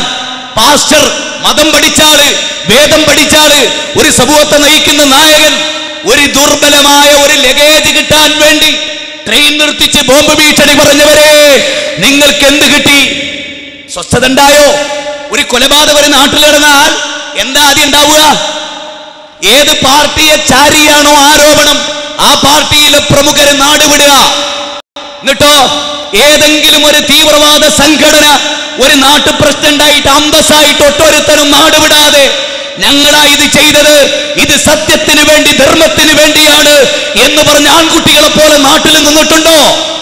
നാടുവിടല്ലാതെ കുറ്റവാളികൾ നാടുവിട്ടു. ബാക്കിയുള്ള അവന്റെ ഉമ്മ അങ്ങ് പറവൂര് 8ഓളം സിമിക്കാരെ അതുപോലെ ഈ പറഞ്ഞിട്ടുള്ള ആളുകൾ അറസ്റ്റ് ചെയ്തു. അവരുടെ വീടുകൾ പോലീസുകാർ പലതവണ കയറിയിറങ്ങി. മാതാവ് പൊട്ടിക്കരഞ്ഞു, എന്റെ മോൻ ഇത്തരം ക്ലാസ് പോകുന്നത് ഞാൻ അറിയില്ല. രക്ഷിതാക്കളോട് നമ്മുടെ മക്കൾ എങ്ങട്ടാ പോണത്, ആരുടെ കൂടെയാ പോണത്, ഏത് പാർട്ടിയുടെ മെമ്പറാ, അറിയണം, മനസ്സിലാക്കണം. അല്ലെങ്കിലോ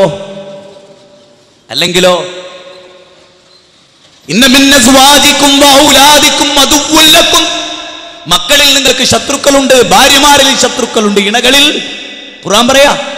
അതുകൊണ്ട് മക്കൾ ശത്രുക്കളായി തീരും. എനിക്ക് എല്ലാവരോടും പറയാനുണ്ട്, ചെറിയ കുട്ടികളെ, കുരുന്നു കുട്ടികളെ, ഞാൻ ഇന്ന് രാവിലെ ഇരുന്ന് ആലോചിച്ചൊരു കാര്യം നാട്ടുകാരോട് പറയാം. നിങ്ങൾക്ക്, അതായത് ഈ നാട്ടിലുള്ള ആളുകളോട് ഓരോ സ്ഥലത്തും ഞാൻ പറയാം, ഇനി ഞാൻ എല്ലായിടത്തും പറയാനും പോവുക. എല്ലാ ഹൈസ്കൂളുകളിലും, എല്ലാ +2 ഹയർ സെക്കൻഡറി സ്കൂളുകളിലും എനിക്കൊരു മണിക്കൂർ തരുമോ? കേരളത്തിൽ ശുഭപ്രതീക്ഷ ഒന്നും ഞാൻ പറയണില്ല. വിദ്യാർത്ഥി രാഷ്ട്രീയത്തിനെതിരായി മാനവിക ബോധം വളർത്താൻ ഒരു അരമണിക്കൂർ എല്ലാ ദേവാലയങ്ങളിലും തരുമോ? എല്ലാ ചർച്ചുകളിലും തരുമോ? എല്ലാ ക്ഷേത്രങ്ങളിലും തരുമോ? എല്ലാ പള്ളികളിലും തരുമോ? എല്ലാ മദ്രസകളിലും തരുമോ? എല്ലാ സ്കൂളുകളിലും തരുമോ? ജീവിതം മുഴുവൻ ഞാൻ പ്രസംഗിച്ച് ചോര ഛർദ്ദിച്ച് മരിച്ചുകൊള്ളാം ഈ സമൂഹത്തിന്റെ ഐക്യത്തിന് വേണ്ടി എന്നാണ് എനിക്ക് പറയാനുള്ളത്. സ്കൂളുകളിൽ കുട്ടികളോട് പറയണം, മോനെ അപകടമാണ്, നിന്റെ ഈ പോക്ക് അപകടമാണ്, നിന്റെ കയ്യിലെ മൊബൈൽ അപകടമാണ്, 12 വയസ്സുള്ള മോളെ ഈ മൊബൈൽ യൂസിങ് അപകടമാണ്. തെമ്മാടിത്തം, താളോദിത്തം, സാർവത്രികമായ വ്യഭിചാരം, എല്ലാ തിന്മകളും കൂത്തരങ്ങായി അരങ്ങ് തകർക്കുന്ന ഒരു പുതിയ ലോകഘടനയിൽ സഹോദര, നാളെയുടെ ഭാവിക്ക് വേണ്ടി നമ്മുടെ മക്കളെ, സ്നേഹത്തിന്റെ മക്കളെ തൊട്ടടുത്ത് വിളിച്ചിട്ട് പറയണം, മോനെ ദാ ഈ ഇരിക്കുന്ന ഭാസ്കരട്ടന്റെ മോൻ സുരേഷ് നിന്റെ ബാപ്പാന്റെ മോനാ, ആദമിന്റെ മോനാ, അള്ളാന്റെ അടിമയാ, അതുകൊണ്ട് നിനക്ക് അവനോട് തെറ്റായ ധാരണകൾ ഉണ്ടാകരുത്. ഭാസ്കരട്ടൻ വിളിച്ചു പറയണം, മോനെ സുരേഷേ, ഇത് മുഹമ്മദ് ഖാന്റെ മോൻ ബഷീറ, അക്രമം ശത്രുത ഉണ്ടാകരുത് മോനെ എന്ന് പറയാൻ. സ്നേഹത്തിൽ നിന്നുദിക്കുന്നു ലോകം, സ്നേഹത്താൽ വൃദ്ധി തേടുന്നു.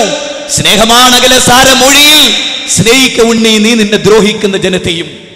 സ്നേഹത്തിൽ നിന്നായി ലോകുദിക്കുന്നത്. ചെയ്തു പോയ തിന്മകളെ കുറിച്ച് ആലോചിച്ചിട്ടുണ്ടോ? സ്വസ്ഥത കിട്ടിയിട്ടുണ്ടോ? കല്യാണം കഴിച്ച് ഭാര്യയുമായി സ്വസ്ഥ ജീവിതം നയിക്കാൻ ആളുകൾക്ക് സാധിക്കുന്നുണ്ടോ? ഉണ്ടോ? പല ആളുകളും പറയും ഞങ്ങൾ വന്നതിന് ശേഷം നാട്ടിൽ സ്വസ്ഥത ഉണ്ടായത് എന്ന്. നിങ്ങൾ ആലോചിക്കുക, അവര് വരുന്നത് വരെ ആ നാട്ടിലെ അവസ്ഥയും ആ പ്രസ്ഥാനം വന്നതിന് ശേഷമുള്ള നാട്ടിലെ അവസ്ഥയും. ഇപ്പൊ എന്റെ നാട്ട് ബാലുശ്ശേരി എന്ന് പറയുന്ന സ്ഥലത്ത് ഞാൻ താമസിക്കുന്നു. അവിടെ NDF ഇല്ല, സിമി ഇല്ല, ജമാഅത്തെ ഇസ്ലാമി ശക്തിയായിട്ടില്ല, സുന്നികളില്ല, ലീഗില്ല. അതുകൊണ്ട് തന്നെ ആ നാട്ടിൽ ഇന്നോളം വർഗീയ കലാപവും ഇല്ല. അവിടെ ഉള്ള മുസ്ലിങ്ങൾ ഞങ്ങൾ മുജാഹിദുകൾ മാത്രം. RSSന്റെ നേതാക്കന്മാരുണ്ട് അവിടെ, BJPയുടേതുണ്ട്, ബജ്രംദളിന്റേതുണ്ട്, ശിവസേനയുണ്ട്. പക്ഷേ ഏറ്റുമുട്ടാൻ മറുഭാഗത്താളില്ല, തലറുക്കാൻ മറുഭാഗത്താളില്ല. കോംപ്രമൈസിന്റെ ഫോർമുല, ഐക്യത്തിന്റെ ഫോർമുല. അതുകൊണ്ട് തന്നെ അവിടെ പ്രശ്നമില്ല. അതുകൊണ്ട് ഞാൻ പറയാ, കേരള ജനത ഒന്നടങ്കം പ്രാർത്ഥിക്ക്, ഓരോ പഞ്ചായത്തും മുജാഹിദ് വർദ്ധിക്കാൻ, എങ്കിൽ ആ നാട് നന്നാവും. മുജാഹിദുകളുള്ള അടുത്ത് കലാപമില്ല, വർഗീയ കലാപങ്ങളില്ല, മതസംഘടനകളില്ല.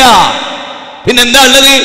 ഇസ്ലാമിക ദൈവത്തെ അടുത്ത് മുസ്ലിങ്ങളിൽപ്പെട്ട ഒരു വിഭാഗം ഞങ്ങളെ മേ കയറാറുണ്ട്. ഞങ്ങൾ ആരമേലും കയറാറില്ല, ഇന്ന് വരെ കയറിയിട്ടില്ല. ഒരൊറ്റ കോടതിയിലും ഒരു മുജാഹിദ് നേതാവ് കുഴപ്പമുണ്ടാക്കി എന്ന കേസില്ല. ഇല്ല. എവിടെയെങ്കിലും ഒരു രാഷ്ട്രീയ പാർട്ടിയിലോ മതസംഘടനയിലോ പെട്ട ഒരു നേതാവ് കൊല്ലപ്പെട്ടു, അല്ലെങ്കിൽ ഒരു പഞ്ചായത്ത് മെമ്പർ കൊല്ലപ്പെട്ടു എന്ന് കേട്ടാൽ ISM കുട്ടികൾ വെട്ടി എന്ന് നിങ്ങൾ കേൾക്കില്ല.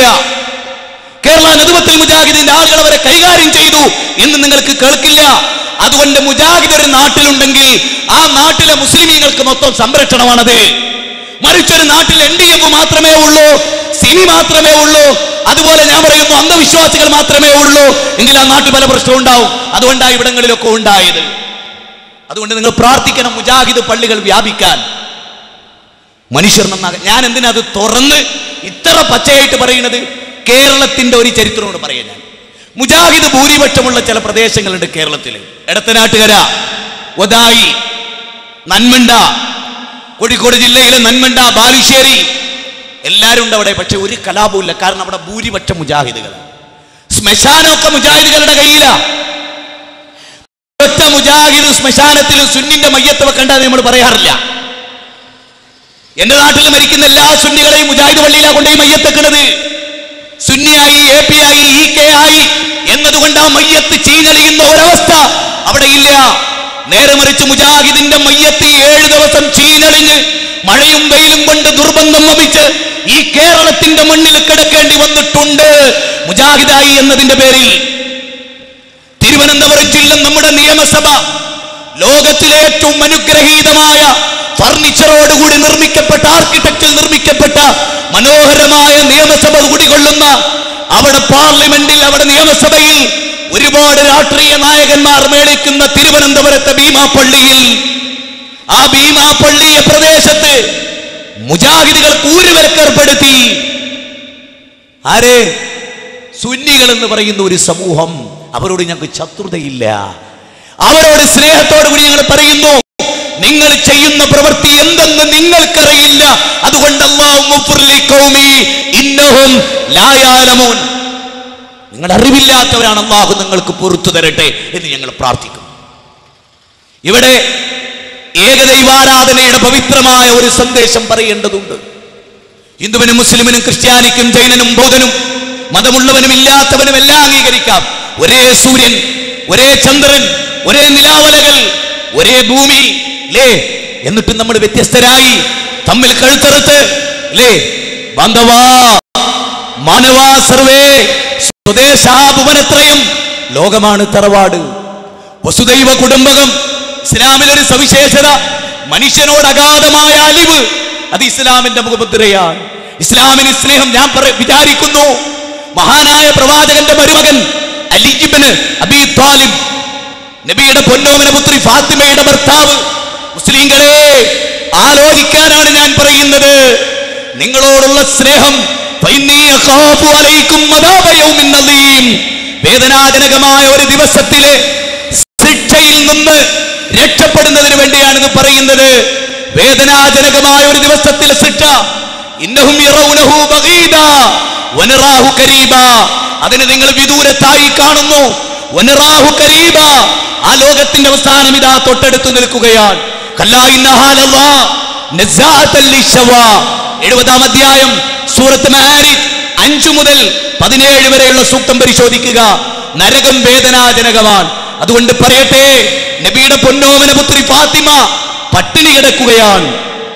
വിശപ്പ് സഹിക്കാനാവാതെ കരഞ്ഞു ക്ഷീണിച്ചവശയായി ഫാത്തിമ ബീവി ഒരു ദിവസം, കുറേ ദിവസങ്ങൾ അടുപ്പിൽ പുകയാതെ പട്ടിണി കിടക്കുകയാണ് നബിയുടെ പൊന്നോമന മകൾ.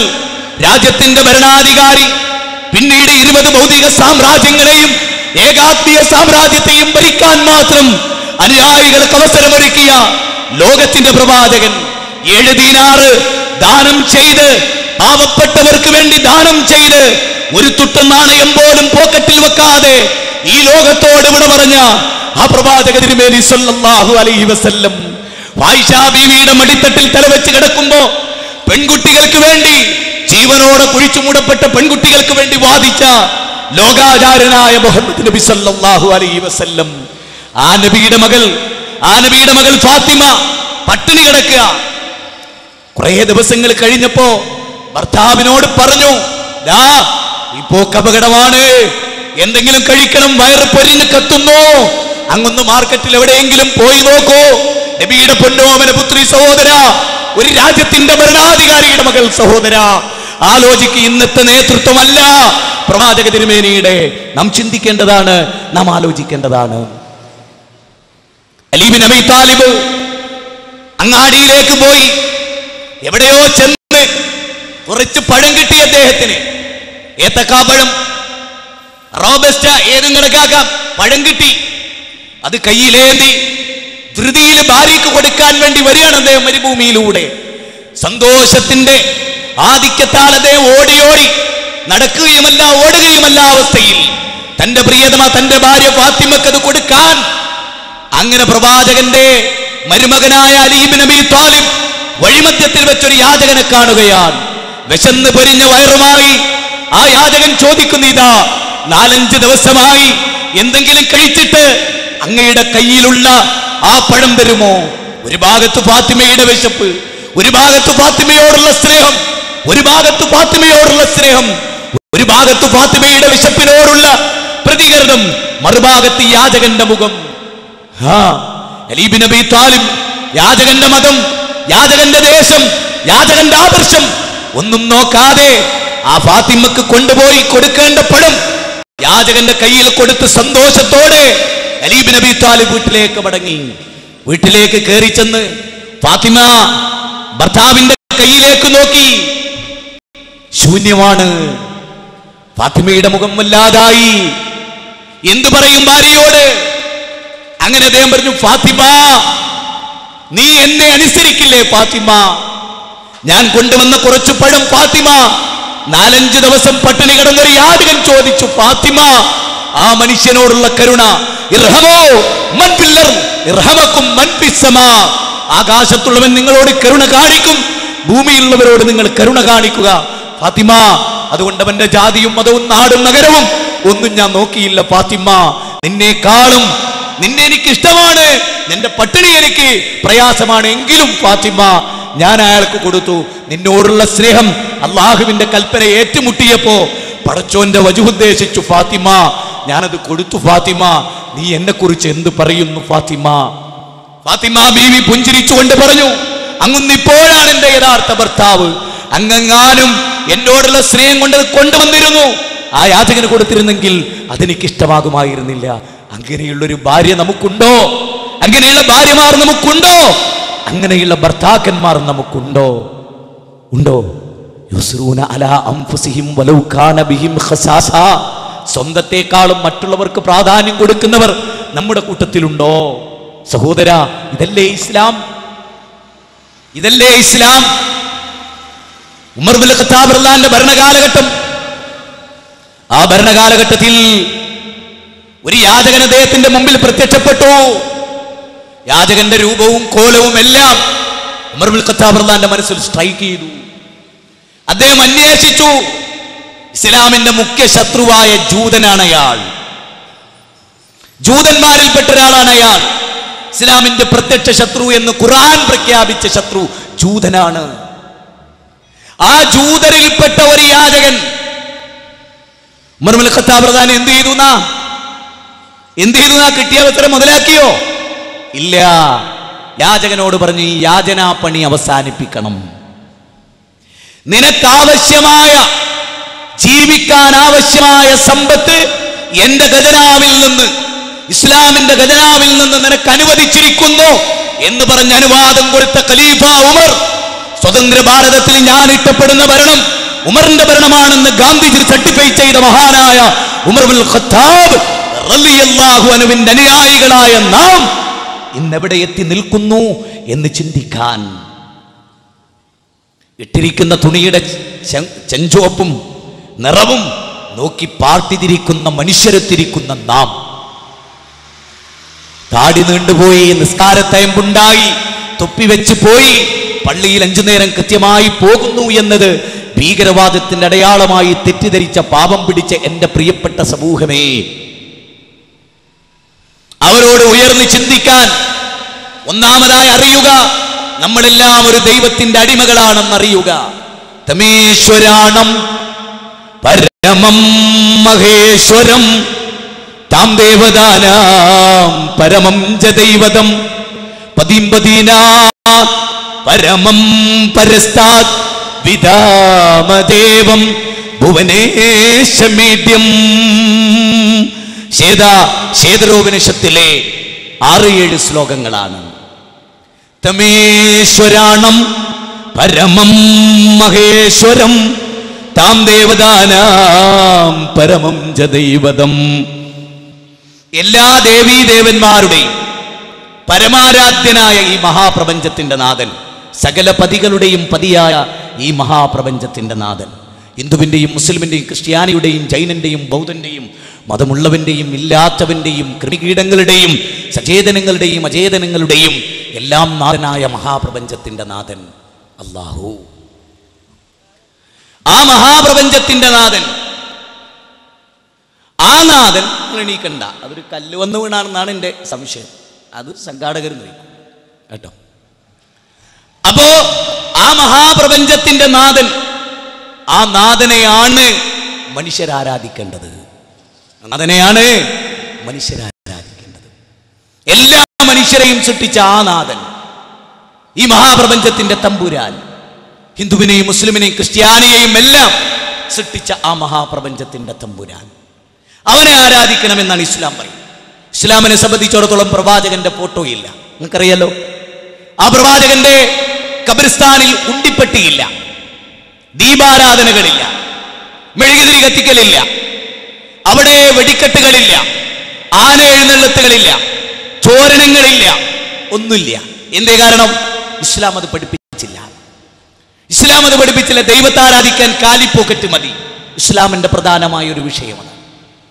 ഇസ്ലാം മനുഷ്യരോട് ഗൗരവമായി പറയുന്ന ഏറ്റവും പ്രധാനമായ കാര്യങ്ങളിൽ ഒന്നതാണ് ഈ ലോകത്തിനൊരു സൃഷ്ടാവുണ്ട് എന്നുള്ളത്.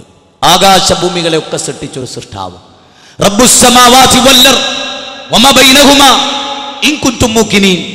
റബ്ബുസ്സമാവാതി വല്ലർ വമാ ബൈനഹുമാ ഇൻ കുൻതും മുഖിനീൻ. ആകാശഭൂമികളുടെ തമ്പുരാൻ, ആകാശത്തെയും ഭൂമിയെയും അതിനിടയിലുള്ളതിനെയും എല്ലാം സൃഷ്ടിച്ച തമ്പുരാൻ. യക്ഷുശാന പശ്യതി യേന ചക്ഷംസി പശ്യതി തദേവ ബ്രഹ്മത്വം വിദ്ധി നേതം യതിതമുപാസതേ യസോത്രേണ നസ്രുണോതി ശ്രോത്രമിദം ശ്രുതം തദേവ ബ്രഹ്മത്വം വിദ്ധി നേതം യതിതമുപാസതേ. കേനോപനിഷത്തിലുള്ളതാണ്. നിങ്ങൾ കണ്ണുകൊണ്ട് കണ്ടാരാധിക്കുന്നതൊന്നും ദൈവമല്ല. നിങ്ങളുടെ കണ്ണിന് കാഴ്ച നൽകിയവൻ ആരോ അവനാകുന്നു നിങ്ങളുടെ സൃഷ്ടാവ്, അവനാകുന്നു നിങ്ങളുടെ ദൈവം. അവനെയാണ് നിങ്ങൾ ആരാധിക്കേണ്ടത്. അവനെയാണ് നിങ്ങൾ ആരാധിക്കേണ്ടത്. അവനെയാണ് നിങ്ങൾ വണങ്ങേണ്ടത്. പ്രാർത്ഥനകൾ അഖിലവും അവന്റെ മുമ്പിലാണ് നിങ്ങൾ സമർപ്പിക്കേണ്ടത്. ഇസ്ലാം കാതലായി പറഞ്ഞിട്ടുള്ള കാര്യമാണ്. നിങ്ങൾക്കറിയാലോ, വേദങ്ങളിൽ ഒരിടത്ത് പോലും വിഗ്രഹാരാധന പഠിപ്പിക്കപ്പെട്ടിട്ടില്ല. അതിനാൽ ആദമിന്റെ മക്കളായി ഒരു തറവാട്ടിലെ അംഗങ്ങളായി എല്ലാ ജീവവസ്തുക്കളെയും സൃഷ്ടിച്ച, അല്ലേ, 10 ലക്ഷം ഭൂമി ഉൾക്കൊള്ള 13 ലക്ഷം ഭൂമി ഉൾക്കൊള്ളാൻ വ്യാപ്തിയുള്ള സൂര്യഗോളത്തെ സൃഷ്ടിച്ച, ആ സൂര്യനിൽ ആന്തോളനങ്ങളെ നിയന്ത്രിക്കുന്ന, ഹീലിയത്തെയും ഹൈഡ്രയെയും നിയന്ത്രിക്കുന്ന ഈ മഹാപ്രപഞ്ചത്തെ സൃഷ്ടിച്ച ആ മഹാനായകനെ, യേശുക്രിസ്തു ഭൂമുഖത്ത് ജനിക്കുന്നതിന് മുമ്പ് ആകാശമുണ്ട്, ഭൂമിയുണ്ട്, സർവചരാചരങ്ങളുണ്ട്. അങ്ങനെ ലോകത്തിന്റെ സൃഷ്ടാവിനെ ഓം സദേ സമസ്തേ സർവലോകാശ്രയായ, സർവലോകത്തിന്റെയും നാഥനെ ആരാധിക്കാനാണ് വേദം പറയുന്നത്, അല്ലേ? ആലോചിച്ച് നോക്കുന്നത് മുസ്ലിം സമുദായം ദർഗകളിൽ, മക്ബറുകളിൽ ആരാധനകൾ നടത്തിക്കൊണ്ടിരിക്കുന്നു. ഇസ്ലാം അനുവദിച്ചിട്ടില്ല. 1.25 ലക്ഷത്തോളം അമ്പിയാ മുർസലീങ്ങൾ ഭൂമുഖത്ത് വന്നിട്ട് ഒരു പ്രവാചകനും ആ പ്രവാചകന്റെ അനുയായികളോട് എന്റെ കാലശേഷം ഞങ്ങളുടെ കബറുകൾ കെട്ടി ഉയർത്തി നിങ്ങളുടെ പ്രയാസങ്ങളും പ്രാരാബ്ധങ്ങളും ബുദ്ധിമുട്ടുകളും ഞങ്ങളോട് ചോദിച്ചോളൂ, കുഴപ്പമില്ല, സമതീയത്ത് കരുതാതിരുന്നാൽ മതി എന്ന് പറഞ്ഞിട്ടുണ്ടോ? അപ്പൊ മുഹമ്മദ് നബി സല്ലല്ലാഹു അലൈഹി വസല്ലമ എന്റെ മരണശേഷം എന്റെ ഖബർ കെട്ടി ഉയർത്തി എന്നോട് പ്രാർത്ഥിച്ചോളൂ, എന്നോട് തേടിക്കോളൂ, ഞാൻ അല്ലാഹുവിനെ വിചാരിക്കാതിരുന്നാ മതി എന്ന് പറഞ്ഞിട്ടുണ്ടോ? ഇല്ല, ഇല്ല. ഖുർആൻ പറഞ്ഞിട്ടുണ്ടോ? എന്റെ അമ്പിയാക്കളെ അവരുടെ ഖബർ കെട്ടി ഉയർത്തി അവിടെ പച്ച പുതച്ച് അവിടെ ആരാധനകൾ നടത്തിക്കോളൂ എന്ന് അല്ലാഹു പറഞ്ഞിട്ടുണ്ടോ? ഇല്ല. മറിച്ച് അല്ലാഹു എന്താ പറഞ്ഞത്? വമൻ അളല്ലു മിമ്മൻ യദഉ മിൻ ദൂനില്ലാഹ് മൻ ലാ യസ്തജീബു ലഹു ഇലാ യൗമിൽ ഖിയാമ വഹും മിൻ ദുആഇഹിം ഗാഫിലൂൻ വഇദാ ഹുശിറ الناس قالوا لهم أعداء وكانوا بعبادتهم كافرين قل ادعوا الذين زعمتم من دونه فلا يملكون كشف الضر عنكم ولا تحويلا أولئك الذين يدعون يبتغون إلى ربهم الوسيلة أيهم أقرب ويرجون رحمته ويخافون عذابه إن عذاب ربك كان محذورا وإذا سألك عبادي أني فإني قريب أجيب دعوة الداعي إذا دعاني فليستجيبوا لي وليؤمنوا بي لعلهم يرشدون وقال ربكم ادعوني أستجب لكم إن الذين يستكبرون عن عبادتي سيدخلون جهنم داخرين قل إنما أدعو ربي ولا أشرك به أحدا. വിശുദ്ധ ഖുർആനിന്റെ അനവധി വചനങ്ങൾ. ആ വചനങ്ങളിൽ പറയുന്നത് എന്താ? ഒന്ന് 72-ാം അധ്യായം സൂറത്ത് ജിന്നിലെ 20-ാമത്തെ വചനം. ആ വചനത്തിൽ പറയുന്നത് പ്രവാചക പ്രഖ്യാപിക്കുക, ഞാൻ എൻ്റെ റബ്ബിനോടല്ലാതെ പ്രാർത്ഥിക്കുകയില്ല, അല്ലാഹുവിനോടല്ലാതെ ഒരാളോടും ഞാൻ പ്രാർത്ഥിക്കുകയില്ല, ഞാൻ അവനിൽ ഒന്നിനെയും പങ്കു ചേർക്കുകയില്ല. ശരിക്കും പഠിക്കുക. 72-ാം അധ്യായം സൂറത്ത് ജിന്നിലെ 20-ാമത്തെ വചനം. എന്താ പ്രവാചകൻ പറയുന്നത്? ഞാൻ അല്ലാഹുവിനോടല്ലാതെ വേറെ ഒരാളോടും, നേരെ മറിച്ച് ഇസ്ലാമിക വിശ്വാസം അല്ലാഹുവിനോടും അമ്പിയാക്കളോടും ഔലിയാക്കളോടും പ്രാർത്ഥിക്കാം, അതിൽ കുഴപ്പമില്ല എന്നാണെങ്കിൽ എന്താ പറയാ? ഖുൽ ഇന്നമാ അദൂ റബ്ബി വലാ ഉശ്രിക് ബിഹി അഹദ എന്നാണോ പറയാ?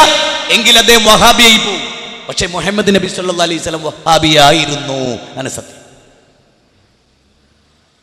മുഹമ്മദ് നബി സല്ലല്ലാഹു അലൈഹി വസല്ലം പറയാ, അല്ലാഹ് ആരോട് ഞാൻ പ്രാർത്ഥിച്ചാലും അത് അല്ലാഹുവിൽ പങ്കുചേർക്കല, അതുകൊണ്ട് ആ പണിക്ക് ഇന്നെ കിട്ടൂല. അതുകൊണ്ട് തന്നെ നബീനെ സ്നേഹിക്കുന്ന ഞങ്ങളെയും ആ പണിക്ക് കിട്ടൂല. നബി കാണിച്ച വഴി സല്ലല്ലാഹു അലൈഹി വസല്ലം, അബൂബക്കർ സിദ്ദീഖ് റളിയല്ലാഹു അൻഹു കാണിച്ച വഴി, സഹാബികൾ കാണിച്ച വഴി ഒരാരും അല്ലാഹു അല്ലാത്തവരെ വിളിച്ച് പ്രാർത്ഥിച്ചിട്ടില്ല. അതുകൊണ്ട് ആ വഴി സ്വീകരിക്കുന്നവരാണ് മുഅ്മിനുകൾ. ഇസ്ലാം ആ കാര്യം ഗൗരവമായി ചർച്ച ചെയ്തു, ഗൗരവമായി പഠിപ്പിച്ചു, ഗൗരവമായ ആളുകളെ കേൾപ്പിച്ചു. പിന്നെ വിശുദ്ധ ഖുർആൻ പറഞ്ഞു, വമൻ അളല്ലു മിമ്മൻ യദഉ മിൻ ദൂനില്ലാഹ്, അല്ലാഹുവിന് പുറമേ, ശ്രദ്ധിക്കണം ഖുർആന്റെ വചനം, അല്ലാഹുവിന് പുറമേ അവർ വിളിച്ച് പ്രാർത്ഥിക്കുന്നില്ലേ, അവരെക്കാൾ വഴിപിഴച്ചവൻ, ലാലിമ്, അക്രമി ആരുണ്ട് എന്നാണ് ചോദിക്കണേ. അഥവാ മുഹമ്മദ് നബിയെ രക്ഷിക്കണേ എന്നൊരാൾ പറഞ്ഞാൽ അവൻ ലാലിമാണ് എന്ന് ഖുർആൻ. അവൻ ലാലിമാണ്. ഷെയ്ഖ് മുഹിദ്ദീൻ അബ്ദുൽ ഖാദിർ ജീലാനി എന്നെ രക്ഷിക്കണേ എന്നൊരാൾ പറഞ്ഞാൽ അവൻ ലാലിമാണ് എന്ന് പറയുന്നത് മുജാഹിദുകളല്ല. ഖുർആനിന്റെ 46-ാം അധ്യായം സൂറത്ത് അഹ്ഖാഫ് 5-6 വചനങ്ങളാണ്. ഖിയാമത്ത് നാൾ വരെ അവന് ഉത്തരം ചെയ്യാത്തവരെ അവർ വിളിച്ചു പ്രാർത്ഥിക്കണേ. എന്നിട്ട് ഖുർആൻ ഒരു കാര്യം കൂടി പറഞ്ഞു. എന്താ അത്? നിങ്ങൾ ചിന്തിക്കീൻ. എന്താ അത്? എന്താണത്? Don't worry, be happy. സഹോദരങ്ങളെ, ഇത് സന്തോഷമുള്ള നിമിഷമാണ്. പ്രവാചകന്മാർ ഏറ്റുവാങ്ങിയ കല്ലേറുകളുടെ ഭാഗമാണിത്. അതുകൊണ്ട് പ്രശ്നമില്ല. നിങ്ങൾ വളരെ ശാന്തരായിരിക്കുക, വളരെ ഇരിക്കുക. അതായത് കസേരയിൽ ഇരുന്നോലൊക്കെ ഇരിക്കുക. നിങ്ങൾ എല്ലാവരേക്കാൾ ഉയരത്താൻ ഞാൻ നിൽക്കുന്നത്.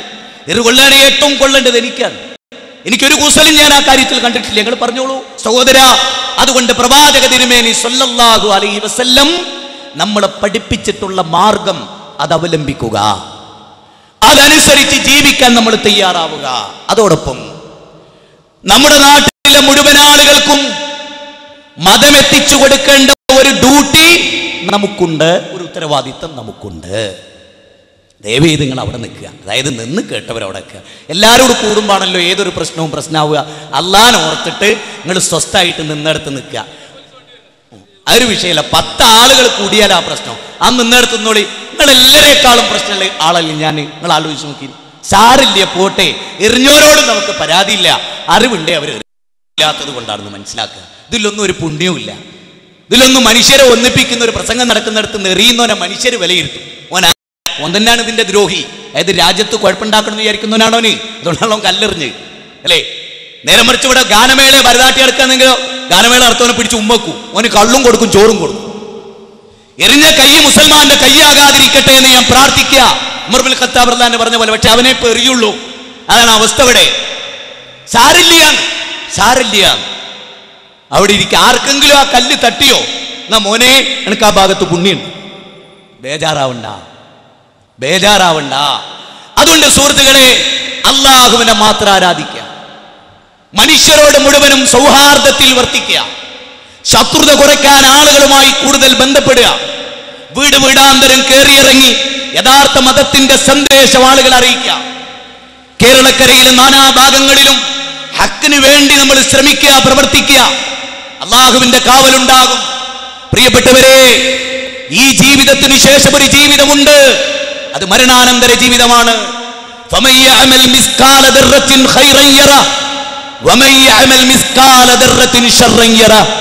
ആരെങ്കിലും അണുമണി തൂക്കം നന്മ ചെയ്തിട്ടുണ്ടോ അതിന് പ്രതിഫലമുണ്ട്. അണുമണി തൂക്കം തിന്മക്ക് നേതൃത്വം കൊടുത്തിട്ടുണ്ടോ നിന്നെ റബ്ബ് കാണുന്നുണ്ട്. നിന്റെ പ്രവർത്തനങ്ങൾ റബ്ബ് കാണുന്നുണ്ട്. അതുകൊണ്ട് ചിന്തിക്കുക. ഖുർആനിലെ 99-ാം അധ്യായം 8-9 വചനങ്ങളിൽ പറയുന്നു, അണുമണി തൂക്കം നന്മ ചെയ്യാൻ കഴിഞ്ഞാൽ അതാണ് നമുക്ക് പുണ്യകരമായ കാര്യം. ഇനിയോ വിശുദ്ധ ഖുർആൻ പറഞ്ഞു, വനുഖ്രിജു ലഹു യൗമൽ ഖിയാമത്തി കിതാബൻ യൽഖാഹു മൻശൂറാ ഇഖ്റാ കിതാബക കഫാ ബിനഫ്സികൽ യൗമ അലൈക ഹസീബാ. നിങ്ങൾ ഇവിടെ ശ്രദ്ധിക്കുക. നിങ്ങൾ ആ കല്ലെറിഞ്ഞ ലഹരിയിലായി പോയോ? ആയോ? ദാ ഇവിടെ ശ്രദ്ധിക്കുക. നമുക്ക് കുറച്ച് കാര്യങ്ങളൂടെ കേൾക്കാം. അല്ലാഹു പറയുന്ന ഒരു കിതാബ് പുറത്തേക്ക് കൊണ്ടുവരും. ആ കിതാബ് മനുഷ്യന്റെ കയ്യിൽ നൽകും. ലോകത്തെ 714 കോടി മനുഷ്യരുടെ കൈകളിലും ആ കിതാബ് കൊടുക്കും. അന്ന് കാണാം മാഹി പാലത്ത്, കുഞ്ഞിപ്പള്ളിയിൽ, കോഴിക്കോട്, മലപ്പുറത്ത്, അതുപോലെ കോട്ടയത്ത്, കൊല്ലത്ത്, ചങ്ങനാശ്ശേരിയിൽ, തിരുവനന്തപുരത്ത്, കണ്ണൂര്, കാസർഗോഡ് കല്ലെറിഞ്ഞവന്റെ പേരും വിലാസവും അഡ്രസ്സും എറിഞ്ഞ കല്ലും മഹ്ശറയിൽ റബ്ബ് ഹാജരാക്കുമെന്ന് മലിക്കുൽ ജബ്ബാറായ റബ്ബാണ് പറയുന്നത്. എന്നിട്ട് പറയും, കിതാബക കഫാ ബിനഫ്സികൽ യൗമ അലൈക ഹസീബാ. നീ നിന്റെ കിതാബ് വായിച്ചോ. ചെറുതും വലുതുമായ സകലമായ പ്രവർത്തനങ്ങളും രേഖപ്പെടുത്തി വെച്ചിട്ടുണ്ട്. ഇരുട്ടത്തും വെളിച്ചത്തും നീ ചെയ്തു കൂട്ടുന്ന കർമ്മങ്ങൾ നിന്റെ നാഥൻ രേഖപ്പെടുത്തുന്നുണ്ട്. ആയതിനാൽ മത്സരയുണ്ടെന്ന ബോധം നമുക്കുണ്ടാവണം. നാളെ ഇവിടെ ഇരിക്കുന്ന മുജാഹിദുകളോട് വരാനിരിക്കുന്ന റമദാനാണ്. റമദാനിൽ നിങ്ങളെല്ലാം പ്രാർത്ഥിക്കുക. തിരുവനന്തപുരത്ത് നിങ്ങൾ ഗാന്ധി പാർക്കിൽ റമദാനിൽ 4 പ്രഭാഷണം കഴിഞ്ഞ വർഷം നമ്മൾ സംഘടിപ്പിച്ച 1 നടക്കും. പബ്ലിക്കിൽ റമദാനിൽ തറാവീഹിന് മുമ്പ് മഗ്‌രിബിന് ശേഷം വൻ വിജയമായി തീരാൻ നിങ്ങൾ പ്രാർത്ഥിക്കണം. പ്രബോധക സംഘങ്ങൾക്ക് വേണ്ടി നിങ്ങൾ പ്രാർത്ഥിക്കണം. ഈ നാട്ടിലൊക്കെ സ്വസ്ഥത ഉണ്ടാകാൻ വേണ്ടി നിങ്ങൾ പ്രാർത്ഥിക്കണം. കലാപകാരികളായ ആളുകളോട് നമുക്ക് ശത്രുതയില്ല, അവരോട് നമുക്ക് സ്നേഹമാണുള്ളത്. അവരറിഞ്ഞിരുന്നുവെങ്കിൽ, അവർ മനസ്സിലാക്കിയിരുന്നുവെങ്കിൽ എന്ന് നമ്മൾ ആഗ്രഹിക്കുകയും പ്രാർത്ഥിക്കുകയും ചെയ്യേണ്ടതുണ്ട്. നമ്മുടെ നാട് സ്വസ്ഥതയുടെ നാടായി തീരണം. അതിനുവേണ്ടി നമ്മൾ പരിശ്രമിക്കണം എന്നാണ് എനിക്ക് ഓർമ്മപ്പെടുത്താനുള്ളത്.